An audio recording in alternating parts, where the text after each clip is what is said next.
नमस्कार, मी अश्विनी पुरी. DS news 24 मध्ये आपल्या सर्वांचं स्वागत. बघणार आहोत बातमीचा सविस्तर आढावा. आमच्या DS न्यूज 24 चॅनलला लाईक करा, शेअर करा, सबस्क्राइब करा आणि बेल आयकॉन प्रेस करायला विसरू नका.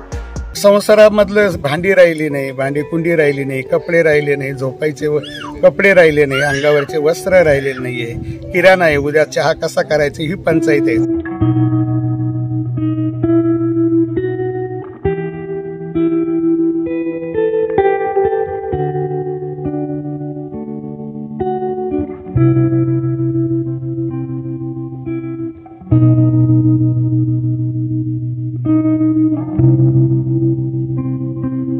एखाद्या व्यक्तीचा सोन्यासारखा संसार असेल आणि अचानक त्याच संसाराची जर राख रांगोळी झाली तर त्या व्यक्तीवर किती मोठं संकट कोसळलं असेल ते त्याच व्यक्तीला समजू शकतं. असंच एक संकट कोसळलंय संगमनेर तालुक्यातील जांबूद बुद्रुक येथील सिंधुबाई शरद वारे या भगिनीवर. पतीच्या निधनानंतर सिंधुबाई आपल्या 2 लेकरांसोबत छताच्या घरामध्ये राहत होती. सकाळ संध्याकाळी 2 वेळची चूल पेटावी यासाठी सिंधुबाई मोलमजुरी करताय. तसंच ती 2 पोटच्या लेकरासाठी आपलं आयुष्य जगते. मात्र कुणावर कधी काय संकट येईल हे नशिबात ठरलेलं असतं. असंच एक संकट मंगळवारी दुपारी 2 वाजेच्या सुमारास सिंधुबाईंवर आलं. अचानक सोन्यासारख्या झोपडीला आग लागली आणि सिंधुबाईंचा संपूर्ण संसार आणि झोपडी जळून खाक झाल्याची घटना, हृदय पिळवटून टाकणारी घटना घडली. सिंधुबाईंची 2 लेकरं झोपडीमध्ये झोपलेली असताना झोपडीला पूर्ण आग लागली होती. मात्र रवींद्र बर्डे देवदूतासारखा धावून आला आणि थेट झोपडीतून 2ही लेकरांना बाहेर काढून वाचवलं. मात्र या घटनेनं सिंधुबाई अक्षरशः उघड्यावर आल्या. आज राहायला घर देखील नाही. 2 लेकरांसह सिंधुबाई आकाशाच्या छताखालीच राहून आपलं दुःख व्यक्त करताय. दरम्यान या अत्यंत हृदय पिळवटून टाकणाऱ्या घटनेची राज्याचे माजी महसूल मंत्री बाळासाहेब थोरात यांनी दखल घेतली. यशोधनमार्फत सिंधुबाईंना आधार दिलाय. यशोधनमार्फत सिंधुबाईंना संसार उपयोगी वस्तू तसेच 2 वेळच्या अन्नासाठी किराणा देण्यात आलाय. मात्र यशोधननं दिलेल्या संसार उपयोगी वस्तू बघून सिंधुबाई भावूक झाल्याचं बघायला मिळालं. तसंच फक्त एका शब्दात सिंधुबाईंनी आभार मानले. खरोखरच गोरगरिबांसाठी कायमच यशोधन मदतीसाठी धावून जात असते. आज याच सिंधुबाईंना माजी महसूल मंत्री बाळासाहेब थोरात यांच्या यशोधनमार्फत मोठा आधार मिळालाय. तसेच रवींद्र बर्डे या युवकानं सिंधुबाईंच्या 2 लेकरांना वाचवल्याबद्दल त्याचा सत्कार करण्यात आलाय. यावेळी कृषी उत्पन्न बाजार समितीचे सभापती शंकरराव खेमनर, प्राध्यापक बाबा खरात, सरपंच सोनाली शेटे, उपसरपंच सुभाष डोंगरे, जनसेवक अविनाश आव्हाड, विठ्ठल भागवत, पांडुरंग शेटे, रमेश शेटे आणि ग्रामस्थ उपस्थित होते.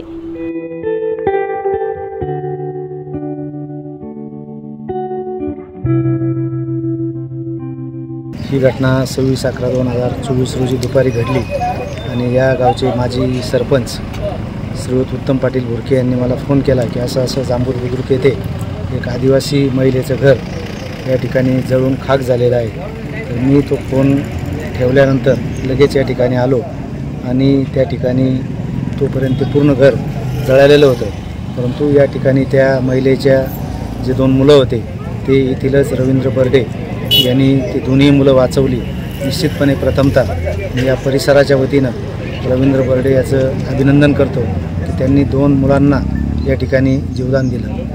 या ठिकाणी जी माहिती मला मिळाल्यानंतर मी लगेच आपलं महाराष्ट्र राज्याचे माजी महसूल मंत्री आमदार बाळासाहेब थोरात यांचं जे यशोधन कार्यालय आहे त्या कार्यालयामध्ये आदिवासी सेवक आदरणीय खरात सर यांना ती बातमी कळवली आणि त्यांनी सांगितलं की आपण या थोरात साहेबांच्या माध्यमातून या कुटुंबाला निश्चितपणे किराणा असेल, कपडे असतील याची मदत त्या ठिकाणी देऊ.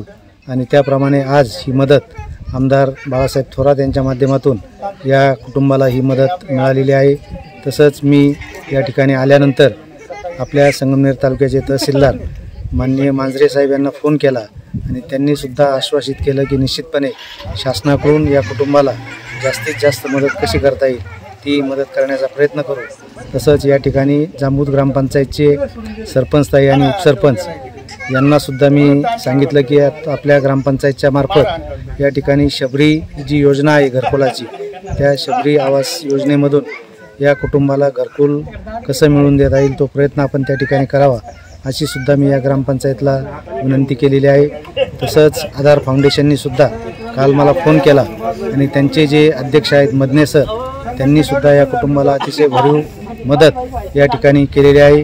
मी परिसरातील सर्व नागरिकांना या ठिकाणी आवाहन करतो की आपल्याला जी मदत या कुटुंबाला शक्य होईल ती मदत करावी असं आपल्या सर्वांना या माध्यमातून मी नम्र आवाहन या ठिकाणी करतो. विशेषतः सर या आगीमध्ये एका तरुणाने 2 बालकांना वाचवलं, त्याबद्दल तुम्ही काय सांगाल? खरोखर सर्वांना प्रेरणादायी अशी गोष्ट आहे की आदिवासी भिल्ल समाजातील रवींद्र बर्डे जेवण करत असताना त्याला कळालं की आग लागलेली आहे, झोपडी जळत आहे. पण त्याने विचार केला की त्या झोपडीमध्ये एक बालक बसलेला आहे, एक झोपी गेलेला आहे. त्याने त्या आगीचं काही दृश्य समोर दिसताना बाऊ न करता झोकून देऊन त्यांनी शरीराचा भाग त्या ठिकाणी घालून ते 2 बालकं पकडून त्यांनी बाहेर आणली. कुठली इजा न होता त्यांनी सुखरूप आणली. खऱ्या अर्थाने जसं लहान मुलांना शौर्य पदक दिलं जातं त्याप्रमाणे रवींद्र बर्डे या आदिवासी युवकाला जिल्हा स्तरावर महाराष्ट्र स्तरावर त्याची नोंद घेऊन त्यांनी 2 बालकांचे जीव वाचवले. यासाठी त्याला शौर्य पुरस्कार मिळावा यासाठी देखील साहेबांच्या माध्यमातून आपल्या सर्वांच्या माध्यमातून आपण तसा प्रस्ताव पाठवूया आणि त्याला देखील आपण मदतीचा हात देऊ. यशोधन मार्फत आज या महिलेला आधार देण्याचं काम केलेलं आहे. या जे काही तुम्ही यशोधन मार्फत ज्या वस्तू दिलेल्या आहे अक्षरशः त्या वस्तू बघून त्या महिलेच्या डोळ्यात अश्रू आलेले आहेत, त्याबद्दल तुम्ही काय सांगाल? संसारामधलं भांडी राहिली नाही, भांडी कुंडी राहिली नाही, कपडे राहिले नाही, झोपायचे कपडे राहिले नाही, अंगावरचे वस्त्र राहिलेले नाहीये, किराणा आहे, उद्या चहा कसा करायचा ही पंचायत आहे. अशा वेळेस यशोधनच्या माध्यमातून एक किराणा किट आम्ही देतो, कपड्याचा एक साहित्य देतो. त्याचप्रमाणे या ठिकाणी लागणारं धान्य असेल ते वेळोवेळी आम्ही पुरवण्याचा प्रयत्न करतो. काल मी डॉक्टर तांबे यांना भेटलो आणि म्हणलं साहेब मला 2-1 हजाराची मदत पाहिजे, भांडी पाहिजे. लगेच त्यांनी PA सांगितलं आणि 2,000 दिले आणि मी ती भांडी देखील इथं आणलेली आहे की आज भांडे नाही आहेत, हांडासुद्धा घरात नाहीत, जेवणाचे ताट देखील नाहीत. अशा अवस्थेमध्ये डॉक्टरनी केलेली मदत मला खूप मोलाची वाटते. तुमचं जे घर जळून गेलेलं आहे तुम्हाला आज यशोधन मार्फत संसारोपयोगी वस्तू दिलेल्या आहेत, म्हणजे तुमच्या संसारोपयोगी वस्तू जळून खाक झालते. तुम्हाला आज संसारोपयोगी वस्तू दिल्या त्याबद्दल तुम्हाला काय वाटतंय, काय तुमच्या मनात काय आहे? आभार मानायचं. आज एवढे कार्यकर्ते ग्रामस्थ तुमच्या इथं तुम्हाला सांत्वन करायला आलेले आहे, म्हणजे आधार द्यायला आलेले आहे. तुमचे 2 मुलं या आगीत होते, त्याला कोणी वाचवलं? चेतन. त्यावेळेस तुम्ही कुठे होता? त्यावेळेस धुणं धुवायला गेले नदीला. अच्छा, तुम्हाला कधी कळलं की तुमच्या छपराला आग लागली? ते नंतर कळालं इथं आल्यावर घरी. आता तुम्हाला राहायला घर आहे की नाही? नाही. आता तुम्ही कुठं राहता? असंच उघड्यावर. तुमची जी मुलं आहेत ती मुलं किती वर्षाची आहे? एक 4 वर्षाचं आहे, एक 1 वर्षाचं. म्हणजे दोन्ही मुलं पण त्यावेळेस घरात होते आणि घराला पूर्ण आग लागली होती? हा, पूर्ण आग लागली होती. आणि तुम्ही ज्यावेळेस तुम्हाला ही घटना कळली तेव्हा नंतर तुम्ही किती वेळा तिथं आला? कधी आला तुम्ही इथं ज्यावेळेस तुम्हाला कळलं ही घटना घडली? अर्ध्या 2 तास. तोपर्यंत तुमचं पूर्ण घर जळून गेलं होतं? पूर्ण घर जळून गेलं. आता तुम्हाला 1-2 दिवसापासून संपूर्ण पठार भागातून तालुक्यातून मदत येते. हा, मदत. तुम्ही त्यांचे आभार कसे मानाल? आभार असं. DS न्यूज 24 साठी अश्विनी पुरी, साकूर. अशाच नवनवीन घटना घडामोडी पाहण्यासाठी पाहत रहा DS न्यूज 24. तोपर्यंत मी अश्विनी आपली रजा घेते. नमस्कार.